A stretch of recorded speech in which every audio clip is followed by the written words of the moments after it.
What do you get with selling confidence? Well, the real question here is it worth the money? Now, there are a number of powerful tools that are the backbone of selling confidence and what make it so effective.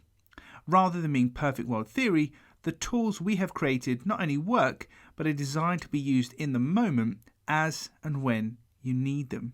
They're also updated and improved as time goes on and exist to answer some of the common questions and problems you'll face. They're tailored to exactly what you need. Everything in selling confidence follows a 4-step sales process: find, engage, close, and follow up. The tools we're going to discuss in this short video fit very neatly into each of the sections and allow you to navigate and move forwards and make progress where possible. So everything starts with finding your ideal buyer. Who is your ideal buyer? Well, the ideal buyer scorecard looks at 12 elements and allows you to clearly identify who your client is, where you can find them, when you can find them, and what's driving their behavior. Then, with your ideal buyer identified, you need to engage them. From what to say, how to say it, and when to reach out, the engagement matrix and outreach scripts will provide everything you need to engage your clients. Is it better to call or send an email? Well, we will tell you that too. We've got that mapped out. And with the conversation underway, you need to be able to spot potential buyers. For that, we use the buyer readiness score. The readiness score lists 5 factors that must be in place for the conversation to proceed. Without it, you don't know which conversations are a waste of your time and which are worth your time. Now you're talking to somebody who's in the market for your offering. At what point do you pitch them? At what point do you think about closing them?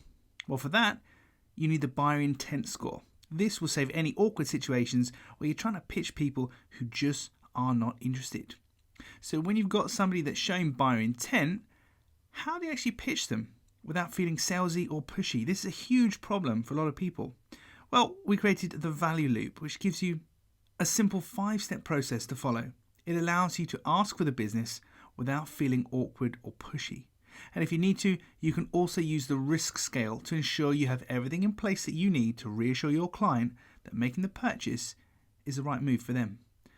But of course, people have objections. What happens if they object?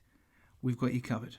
All objections fall into one of 3 categories, which we call the buyer equation. And we've created a simple one-pager that allows you to handle any objection you might receive so you don't feel flustered or unsure of what to do next. It's a simple framework to use to handle any objection. Following up is always difficult, especially without feeling pushy. So we created the follow-up roadmap to give you 7 reasons to follow up rather than just checking in or touching base.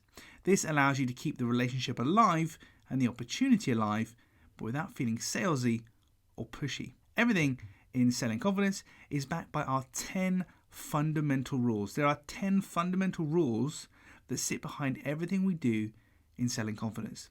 They're rules, not principles, because if you break them, you will lose the sale. And once you know what the 10 rules are, it'll be very obvious to you how to navigate in certain situations, what to do and what not to do. Finally, we provide you with over 100 ways to get your buyers' attention, to engage them and close them using common sense, science and real-world strategies that work. We also give you 100 selling questions to ask at each stage of finding, engaging, closing and following up, so you're never short of things to talk about in the conversation. And there's a lot more besides. Those are just some of the tools we have developed to take you from identifying your buyer right through to closing the sale and handling objections confidently, comfortably, without feeling pushy or salesy. Whatever you're selling, wherever you are, if you aren't sure how to sell or if you need a framework to follow, then you need selling confidence.